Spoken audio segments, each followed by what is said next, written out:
तो hello guys, आज हम क्लास 6 का एनसीईआरटी यानी कि एनसीईआरटी में भूगोल का पहला लेसन सौरमंडल में पृथ्वी इसको हम पढ़ने वाले हैं।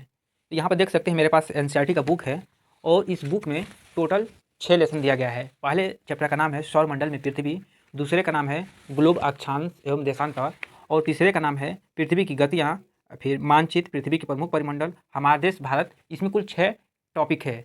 हर एक टॉपिक को एक वीडियो में कवर करेंगे और लास्ट में क्या करेंगे कि जितने भी मैं वीडियो बना दिया हूँ, जितने भी लेसन पर मैं वीडियो बनाऊंगा, सभी वीडियो को मर्ज करके एक मतलब उसका क्रीम जैसा एक वीडियो बनाऊंगा जिसमें इंपॉर्टेंट बातें रहेगा जो एग्जाम की दृष्टि से महत्वपूर्ण होगा।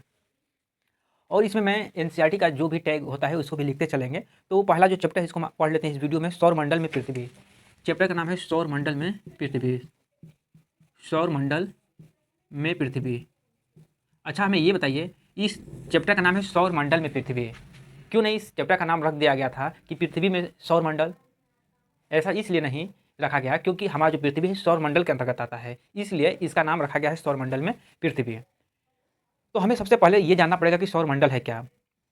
सौरमंडल क्या है? तो यहाँ पर सौरमंडल को समझने के लिए हम पहले इसका डिफिनीशन ये जानेंगे कि सौरमंडल का निर्माण कैसे हुआ है। तो आप कह सकते हैं कि सौरमंडल का निर्माण सूर्य, ग्रहों यानी ग्रह, उपग्रह, उपग्रह और क्या लिख सकते हैं, क्षुद्र ग्रह, क्षुद्र ग्रह, ठीक है, उल्कापिंड, उल्कापिंड, ठीक है, और खगोलीय पिंड, खगोलीय,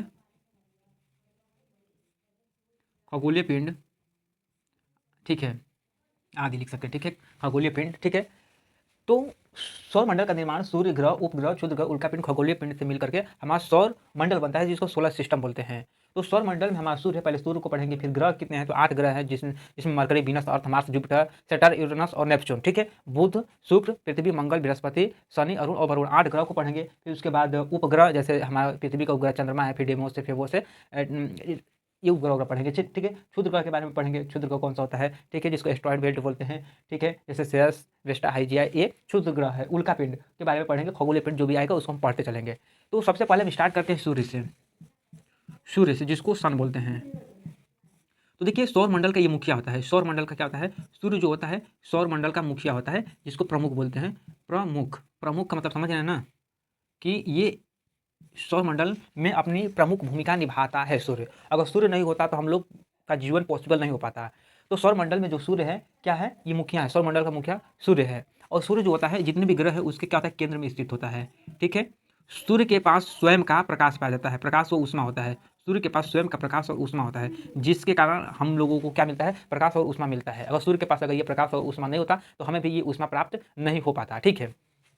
सूर्य का निर्माण कैसे हुआ? तो आप कह सकते हैं जो सूर्य है ये विशाल ऊष्मीय, ऊष्मीय गैस का गोला है, ठीक है, चाहे गैसीय, गैसीय गोला है, गैसीय गोला है। अगर मैं बात करूं कि सूर्य का जीवन काल कितना है तो 5 अरब वर्ष है, 5 अरब वर्ष है।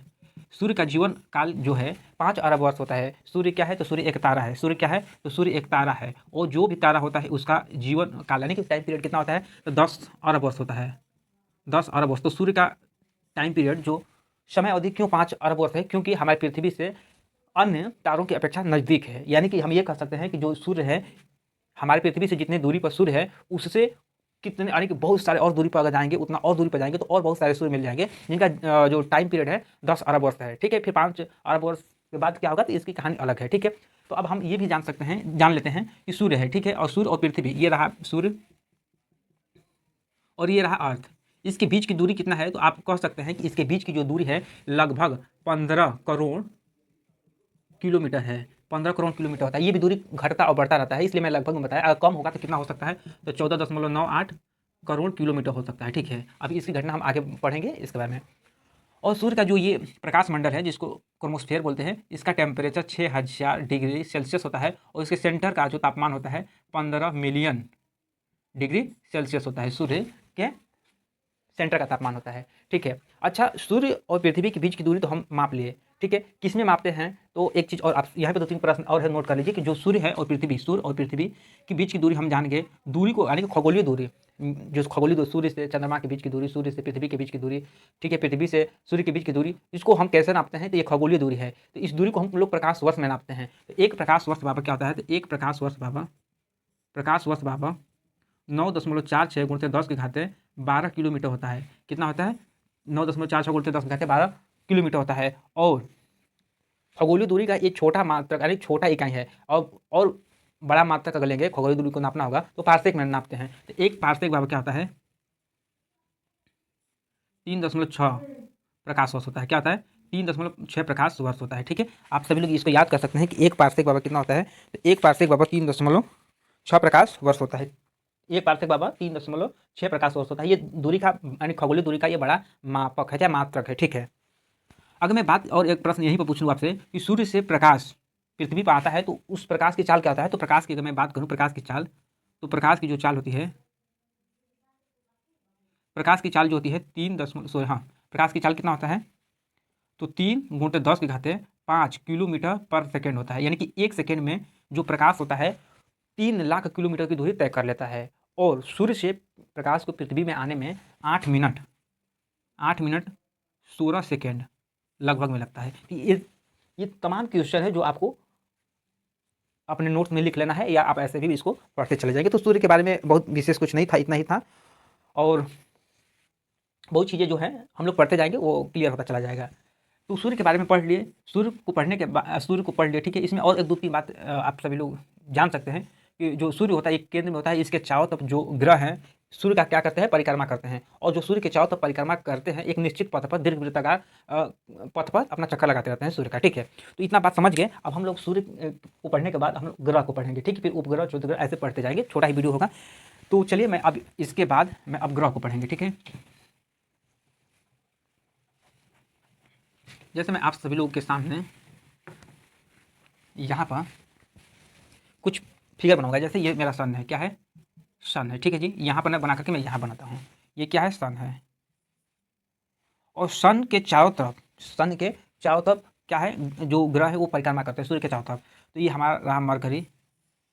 ठीक है, ये क्या है? सन है। Mercury, Venus, earth, Mars, Jupiter, Saturn, Uranus and ये नेपच्यून हो गया। ठीक है, हमारा टोटल कितने ग्रह हो गया? 8 ग्रह हो गया। कौन सा? यहाँ पर मैं लिख देता हूँ, ये मरकरी, ये वीनस, ये अर्थ, मार्स, जुपिटर, सैटर्न, यूरेनस और ये नेपच्यून। ये हमारा क्या है? ये 8 का 8 ग्रह है। ठीक है, ये 8 क्या हो गया? ग्रह हो गया। ये जो ग्रह है सूर्य के चारों तरफ दीर्घवृत्ताकार पथ पर चक्कर लगाते हैं। अब इन्हीं ग्रहों को अगर थोड़ा सा मैं आपको समझाने के लिए इतना ही फिगर मैं लेता हूँ तो और अच्छा रहेगा। ठीक है, या इसी पर मैं समझा देता हूँ आपको। यहाँ पे ये हमारा 8 ग्रह है, बुध, शुक्र, पृथ्वी, मंगल, बृहस्पति, शनि, अरुण और वरुण, ये ग्रह है। ये जो शुरू में 4 ग्रह दिख रहा है, क्या 4 ग्रह मैं लिख रहा हूँ? मरकरी, वीनस, अर्थ, मार्स, यानी कि इसको हिंदी में बोलते हैं क्या? बुध, शुक्र, पृथ्वी और क्या? मंगल। ये जो 4 ग्रह हमें दिख रहा है शुरू में, ठीक है, इसको हम लोग क्या बोलते हैं? ये 4 ग्रह को हम लोग आंतरिक ग्रह बोलते हैं। क्या बोलते हैं? इन जो 4 ये ग्रह है इसको हम लोग आंतरिक ग्रह बोलते हैं। इसको हम लोग आंतरिक ग्रह बोलते हैं, इसको आंतरिक ग्रह बोला जाता है। तो ये जो 4 ग्रह बच गया, कौन सा? जुपिटर, मतलब कि बृहस्पति, फिर उसके बाद क्या है? बृहस्पति, शनि, अरुण और वरुण। ये बृहस्पति को थोड़ा सा बड़ा बना देते हैं। ठीक है, जो ये 4 ग्रह है इसको हम लोग बाह्य ग्रह बोलते हैं। बाह्य ग्रह यानी कि बुध, शुक्र, पृथ्वी, मंगल आंतरिक ग्रह है, जबकि बृहस्पति, शनि, अरुण और वरुण क्या है? बाह्य ग्रह है। ये made by rock, ROCK, rock मतलब चट्टान। ये चट्टानों से बना होता है, अर्थात इसका जो घनत्व होगा वो क्या होगा? घनत्व इसका ज़्यादा होता है। घनत्व इसका क्या होता है? ज़्यादा होता है। और ये कैसे बना होता है? गैसीय होता है, जोवियन होता है, ये गैसीय होता है। अर्थात इसका घनत्व क्या होगा? इसका जो घनत्व होगा कम होगा। तो यहाँ पर हमें 3 क्वेश्चन मिल गया।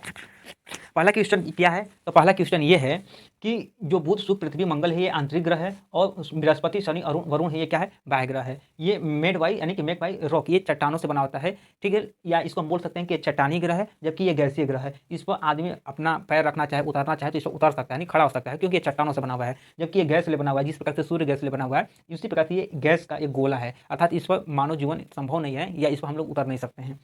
और इसका घनत्व तो ज़्यादा है, इसका घनत्व क्या होता है, कम होता है। तो ये ग्रह के बारे में रहा। और इसमें और चीज़ सीखना क्या है, हमें ये सीखना पड़ेगा कि जितने भी ग्रह होते हैं 2 ग्रह को छोड़ करके, यानी कि जो 8 ग्रह है, 8 ग्रह में से अगर मैं 6 ग्रह की बात करूँ तो ये यानी कि सूर्य का चक्कर पूर्व से पश्चिम की तरफ लगाते हैं। अर्थात इन 6 ग्रह पर मैं अभी नाम बता रहा हूँ, 6 ग्रह कौन कौन सा। एक आप छोड़ दीजिए इसमें से शुक्र को, और इसमें से छोड़ दीजिए अरुण को, यानी कि इसमें से पहला से दूसरा और इसमें से लास्ट से दूसरा। अर्थात हम ये कह सकते हैं कि जो अरुण है, शुक्र और अरुण, शुक्र और अरुण दो ऐसे ग्रह हैं जो अपना चक्कर कैसे, सूर्य का चक्कर कैसे लगाते हैं, तो पश्चिम से पूर्व की तरह लगाते हैं, पश्चिम से पूर्व की तरह लगाते हैं। जो अरुण और शुक्र ग्रह है ये अपना चक्कर पश्चिम से पूर्व की तरह लगाते, पश्चिम से पूर्व की ओर लगाते हैं, इसलिए शुक्र और अरुण ग्रह पर सूर्य उदय पश्चिम में होता है। जबकि बाकी ये जो 6 ग्रह हैं, बुध, पृथ्वी, मंगल, यहाँ पर लिख देता हूँ बृहस्पति, शनि और वरुण, 6 जो ग्रह है, कौन सा, यहाँ पर लिख देता हूँ बुध, शुक्र, पृथ्वी, सॉरी शुक्र नहीं होगा, बुध, पृथ्वी, मंगल, बृहस्पति, शनि और वरुण, जो ये 6 ग्रह हैं। फिर से मैं आपको रिपीट कर देता हूँ, बुध, पृथ्वी, मंगल, फिर उसके बाद कौन सा, बृहस्पति, शनि और वरुण, अरुण है वरुण, इन पर सूर्य उदय किधर होता है, पूर्व की तरफ होता है। क्यों, क्योंकि ये अपना चक्कर पूर्व से पश्चिम की तरफ लगाते हैं, पूर्व से पश्चिम की तरफ लगाते हैं। तो एक क्वेश्चन ये रहा, और दूसरा क्वेश्चन ये रहा। तीसरा क्वेश्चन ये भी पूछता है कि 2 ऐसे ग्रह कौन से हैं जिनके पास कोई उपग्रह ही नहीं है। तो आपको मैं बता दूं, सूर्य से सबसे नज़दीक कौन सा ग्रह है, तो सूर्य से सबसे नज़दीक ग्रह मरकरी और वीनस है, अर्थात बुध और शुक्र 2 ऐसे ग्रह हैं जिनके कोई उपग्रह नहीं है, इनका कोई उपग्रह नहीं है, कोई उपग्रह नहीं है। किनका कोई उपग्रह नहीं है, तो बुध और जो शुक्र है इनका कोई उपग्रह नहीं है। पृथ्वी का कौन सा उपग्रह है, तो पृथ्वी के एक उपग्रह है चंद्रमा। अब मैं आपको इसी वीडियो में थोड़ा सा आगे चलते हैं, मैं बताता हूँ कि जो उपग्रह भी होते हैं 2 प्रकार के होते हैं ना, एक मानव निर्मित होते हैं, एक प्राकृतिक होते हैं जो पहले से हैं। तो पृथ्वी का एक उपग्रह है चंद्रमा, मंगल के 2 उपग्रह हैं, डीमोस और फोबोस हैं, ठीक है। तो ये उपग्रह में हम पढ़ेंगे, इतना घबराने की कोई ज़रूरत नहीं है। तो इतना चीज़ आपको मतलब कि स्पष्ट हो गया होगा, ठीक है। अगर स्पष्ट हो गया हो तो मैं आगे बढ़ूँ, ठीक है। तो मैंने कहा कि ग्रह के बारे में बहुत ज़्यादा क्वेश्चन नहीं बनता है, यहीं से बन गया कि कुल ग्रह कितने हैं, तो 8 ग्रह हो गया, मरकरी, वीनस, अर्थ, मार्स, जुपिटर, सैटर्न, यूरेनस और नेपच्यून हो गया, यानी कि बुध, शुक्र, पृथ्वी, मंगल, बृहस्पति, शनि, अरुण, वरुण हो गया। जो बुध, शुक्र, पृथ्वी, मंगल है ये आंतरिक ग्रह है, जो बृहस्पति, शनि, अरुण और वरुण है ये बाह्य ग्रह है। ये रॉक से बना हुआ है, चट्टानों से बना हुआ है, इसलिए इसको हम लोग क्या बोलते हैं, इसको चट्टानी ग्रह भी बोलते हैं और इसको गैसीय ग्रह बोलते हैं, ठीक है। ये इसका घनत्व तो ज़्यादा होता है, इसका घनत्व तो कम होता है। 2 ऐसे ग्रह हैं शुक्र और अरुण जो पश्चिम से पूर्व की तरफ अपना चक्कर लगाते हैं, इसलिए इनका यानी कि शुक्र और अरुण पर जो सूर्य उदय होता है कैसे होता है, तो आप कह सकते हैं कि शुक्र और अरुण पर सूर्य उदय पश्चिम दिशा में होता है। बाकी जो ये 6 ग्रह हैं, बुध, पृथ्वी, मंगल, बृहस्पति, शनि और वरुण, इन पर सूर्य उदय पूर्व दिशा में होता है, क्योंकि ये 6 ग्रह अपना चक्कर पूर्व से पश्चिम की तरफ लगाते हैं। ये भी बात समझ में आ गया। 2 ऐसे ग्रह हैं बुध और शुक्र जिनका कोई उपग्रह नहीं है, पृथ्वी का एक उपग्रह है चंद्रमा। अगर मैं बात करूं कि मंगल जो है इसका कौन सा ग्रह है, तो इसके 2 ग्रह हैं, कौन से हैं, तो आप सभी लोग बता सकते हैं कि फोबोस और डेमोस इसके 2 उपग्रह है, फोबोस और डेमोस, फोबोस और डेमोस। और यहाँ से एक प्रश्न और बन सकता है कि जो डेमोस उपग्रह है पूरे सौर मंडल का सबसे छोटा उपग्रह है, तो कभी प्रश्न पूछा जा सकता है कि सौर मंडल का सबसे छोटा उपग्रह कौन सा है, तो डेमोस है सबसे छोटा, सौर मंडल का सबसे छोटा उपग्रह कौन सा है, डेमोस है। अच्छा, सबसे बड़ा कौन सा है, तो बृहस्पति का सबसे बड़ा, जो बृहस्पति का है यहाँ पर, इसका उपग्रह कौन सा है, एक गैनीमेड है, गैनीमेड, ठीक है। जो सौर मंडल का सबसे बड़ा उपग्रह है, सबसे बड़ा सौर मंडल का सबसे बड़ा उपग्रह कौन सा है, तो गैनीमेड है, जो बृहस्पति का है। सबसे ज़्यादा फिलहाल में उपग्रह किसके पास है, तो शनि के पास है, किसके पास है, शनि के पास है, ठीक है। और सबसे कम की बात पृथ्वी हो गया, ठीक है। तो ये उपग्रह के बारे में हमने बात कर लिया। अच्छा, अब आपको एक चीज़ और आपको समझना पड़ेगा कि जो शनि है इसके चारों तरफ छल्ले पाए जाते हैं। वो छल्ले कितने होते हैं, तो 7 होते हैं। जबकि अरुण और वरुण जो है इनके पास भी छल्ले पाए जाते हैं, यानी कि देखिए जो ये बाह्य ग्रह हैं सबके पास छल्ले पाए जाते हैं, लेकिन जो ये आपका शनि है इसके पास 7 और अरुण के पास, यहाँ पर थोड़ा सा आपको समझना पड़ेगा, देख लूँ थोड़ा सा मैं कन्फ्यूजन में हूँ किसके पास 5 होता है।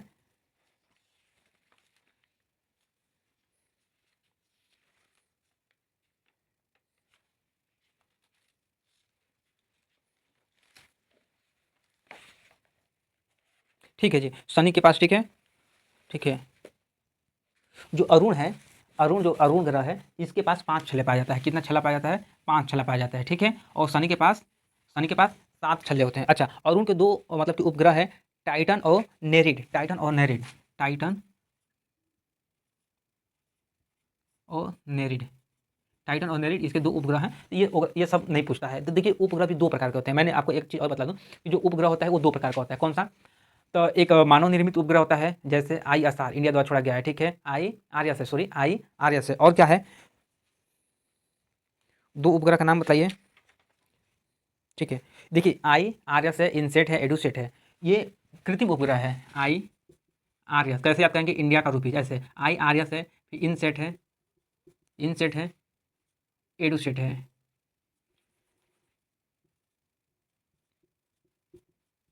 ये जो उपग्रह हैं, ये इंडिया द्वारा बना करके यानी कि छोड़ा गया उपग्रह है, जिनको हम लोग कृत्रिम उपग्रह बोलते हैं। अच्छा, मैं बतलाऊं कि उपग्रह जो है 2 प्रकार का होता है। एक जो बोलते हैं मानव निर्मित, जिनको कृत्रिम बोलते हैं, और एक होता है प्राकृतिक, जो पहले से हो।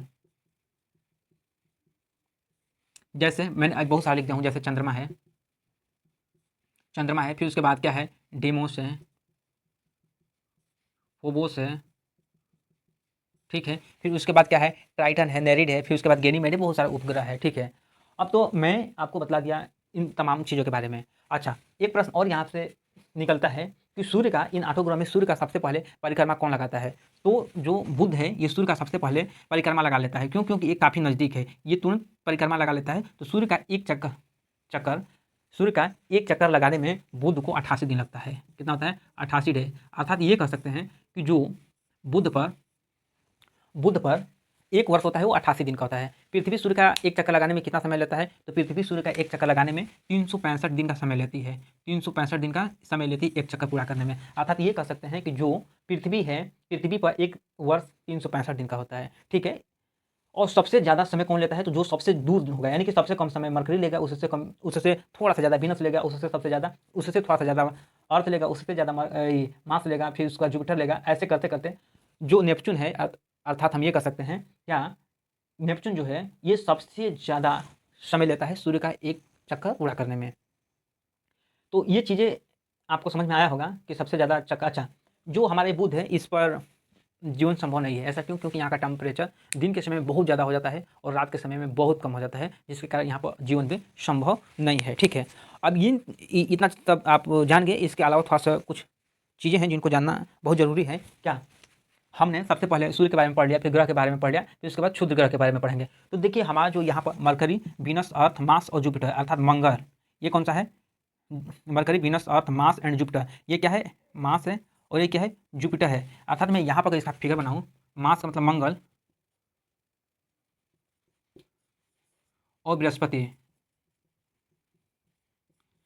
के बीच में एक ऐसे एस्ट्रॉइड बेल्ट पाया जाता है, ठीक है, जिसको क्षुद्र ग्रह बोलते हैं। ये क्षुद्र ग्रह होते क्या हैं? जब सौरमंडल का निर्माण हुआ, यानी कि जब सौरमंडल का निर्माण हुआ, तो हमारा जब सौरमंडल का निर्माण हुआ, का ब्रह्मांड जब विस्फोट किया, तो उस समय जैसे ये जितनी भी पिंड है, ये क्या करते हैं? सूर्य का चक्कर लगाते हैं। उसी प्रकार से जो पिंडों का एक छोटा सा टुकड़ा है, छोटे छोटे जो टुकड़े होते हैं, ये भी क्या करते हैं? ग्रह की तरह ये भी परिक्रमा करते हैं सूर्य का। और ये मंगल और बृहस्पति के बीच में पाए जाते हैं, इसीलिए इसको एस्ट्रॉइड बेल्ट बोलते हैं। और ये 3 होते हैं, जिसको सेरेस, वेस्टा और हाइजिया,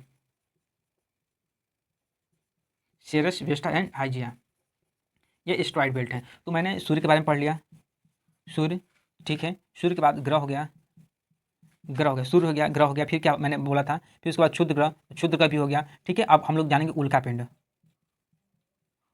ये उल्का पिंड क्या होता है? तो देखिए, ये उल्का पिंड जो होता है, ये भी आप सभी लोग कर सकते हैं कि जो ये उल्का पिंड होता है, ये सूर्य के चारों तरफ चक्कर लगाने वाले पत्थर के छोटे छोटे टुकड़ा होता है। सूर्य के चारों तरफ चक्कर लगाने वाले जो पत्थर या, हाँ, पत्थर या चट्टान होते हैं, उसके छोटे-छोटे ये टुकड़े होते हैं। ये भी क्या करते हैं? सूर्य के चारों तरफ चक्कर लगाते हैं। लेकिन कभी-कभी ऐसा होता है कि ये पृथ्वी के काफ़ी संपर्क में आने की वजह से, पृथ्वी के गुरुत्वाकर्षण बल की वजह से, यानी कि जब पृथ्वी के काफ़ी नज़दीक आ जाते हैं, तो उस पर गुरुत्वाकर्षण बल कार्य कर देता है, और ये पृथ्वी के संपर्क में, ऐसा कह सकते हैं कि जब ये पृथ्वी के संपर्क में आते हैं, तो इस पर गुरुत्वाकर्षण बल कार्य कर देता है और अपने तरफ खींचने लगता है। जब ये पृथ्वी में प्रवेश करता है, अर्थात स्पेस में जब प्रवेश कर जाता है पृथ्वी के, अर्थात पृथ्वी पर जब ये गिरने लगता है, तो इसमें इतना घर्षण होता है जिसके कारण, यानी कि ये बहुत स्पीड में गिरता है नीचे, और हमारे वायुमंडल में जो ऑक्सीजन है उससे ये क्या होता है, घर्षण करके ये आगों में बदल जाता है, जिसको हम लोग रात में बोलते हैं टूटता हुआ तारा भी बोलते हैं, या रात में जो हम लोग बोलते हैं कि ये क्या है,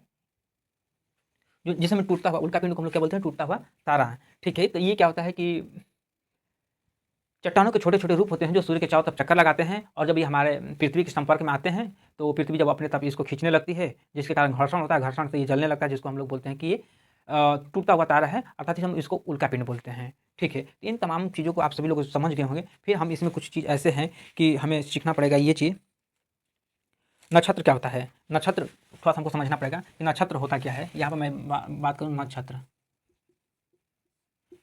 हम लोग ये भी कहते हैं कि आपका नक्षत्र सही नहीं चल रहा है, तो ये बात वो बात तमाम बातें, ठीक है। नक्षत्र क्या होता है और नक्षत्र मंडल के बारे में, ठीक है। तो देखिए ये नक्षत्र क्या होता है, तो तारों द्वारा बनाई गई विभिन्न आकृतियाँ, जैसे आप लोग आसमान में देखते होंगे ऐसे कुछ आकृति बना होगा, ठीक है। आसमान में ऐसे कुछ आकृति बना रहता है, जिसको हम लोग सप्त ऋषि भी बोलते हैं। ये सात तारों का समूह है, देखिए 3 और 4 7, इनको हम लोग क्या बोलते हैं, सप्त ऋषि बोलते हैं, ठीक है। उसी प्रकार से